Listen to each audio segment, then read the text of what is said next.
வணக்கம் மக்களே. ஸோ இன்னைக்கு இது ஈஸி ரன் பண்ணலாம் அப்படின்னு பிளான் பண்ணியிருந்தேன். ஏன்னா லாஸ்ட்டாக 32 கிலோமீட்டர் சண்டே ஒரு ரேஸ் பண்ணேன். அதுக்கப்புறம் ரெக்கவரி ரன் 1 டே ரெஸ்ட் எடுத்துகிட்டு ரெக்கவரி ரன் பண்ணிவிட்டு சரி இன்னைக்கு ஒரு ஈஸி ரன் பண்ணலாம் அப்படின்னு கிளம்பியாச்சு. சரி எப்போவுமே சேஃப் கிரவுண்டுக்குள்ளே ஓடிட்டுருப்பேன். இன்னைக்கு சரி ரெகுலராக என்னோடய ரூட்டு போகலாம் அப்படின்னு ஒரு பிளான் பண்ணி ஸ்டார்ட் பண்ணியாச்சு. ஸோ நைட்டு தூக்கம் நல்லா இருந்துச்சு. நல்லா நல்லா feel really nice well running and easy run.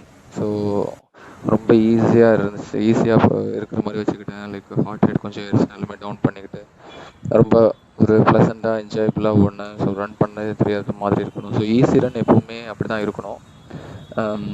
என்னென்னா நம்ம கொஞ்சம் ஹார்டாக இருந்துச்சுனாலும் ஸ்லோ டவுன் பண்ணிக்கணும், ஹார்ட் ரேட் டவுன் பண்ணிக்கணும், கேடன்ஸ் மட்டும் கொஞ்சம் ஃபோக்கஸ் பண்ணிக்கணும். கேடன்ஸ் நம்பர் எதுவும் கம்மியாயிடாமல் பார்க்கணும். ஏன்னா கேடன்ஸ் கம்மியாச்சுன்னா நம்மளோட போஸ்டர் ஏதோ ப்ராப்ளம் ஆகுது, ரொம்ப டயர்ட் ஆகுதுன்னு அர்த்தம். ஸோ அதனால் கேடன்ஸையும் கொஞ்சம் பார்த்துக்கிட்டு ஓடணும்.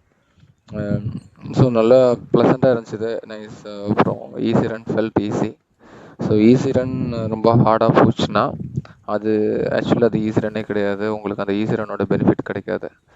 சரியா? இப்போது ரொம்ப ஹார்டாக ரேசிங் பண்ணிங்க, இல்லைனா கொஞ்சம் ஸ்பீடாக இன்டர்வல் ஸ்பீடு இல்லைனா டெம்போ ஸ்பீடு அந்த மாதிரி எடுத்திங்கன்னா ஈஸி ரன்னோட பெனிஃபிட் கிடைக்காது. ஈஸி ரன்னோட பெனிஃபிட் என்னென்னா நம்ம ஏரோபிக் என்ட்ரன்ஸ் நல்லா ஒரு மெயின்டைன் பண்ணுறதுக்கு ஹெல்ப் பண்ணோம். ஸோ அது என்ன பேஸ் இன்ஜின் சிஸ்டம் சொல்லுவாங்க. ஸோ அது நம்ம ஏரோபிக் சிஸ்டம் பில்ட் பண்ணுறதுக்கு நல்லா இது கொடுக்கும். ஸோ இப்போ ரூட்டு சிவன் பார்க்கு இல்லை யூட்டன் போடுறேன் கேகே நகர். இந்த லெஃப்ட் சைடில் ஒரு பஸ் ஸ்டாண்ட் இருந்துச்சு, அதை காணல. அதை ரிமூவ் பண்ணிட்டாங்க போல் அந்த ட்ரைனேஜ் ஒர்க்கில். ஸோ அதை முடிச்சுட்டு யூட்டன் போட்டுட்டு அப்படியே அசோக் பில்லர் ஹார்ட் சிப்ஸ் வரைக்கும் வந்து அதுக்கப்புறம் இந்த கோயில் வடபழனி கோயில் வந்துட்டு ரிட்டர்ன் போகிறேன். ஸோ இதில் ஒரு விஷயம் என்னென்னா, இந்த இடத்துல ஒரு நாய் ஒன்று இருக்கும். அது எப்போவுமே அது தொல்லை பண்ணும். இன்றைக்கும் தொல்லை பண்ண வந்துச்சு. நான் அப்படியே ஆப்போசிட் ரோட்டில் ஓடிட்டேன்.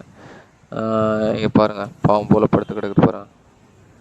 ஸோ இப்போ முடிச்சாச்சு. 10 கிலோமீட்டர் எஸ்ஏஎஃப் கிரவுண்டுக்கு முன்னாலேயே முடிஞ்சிருச்சு.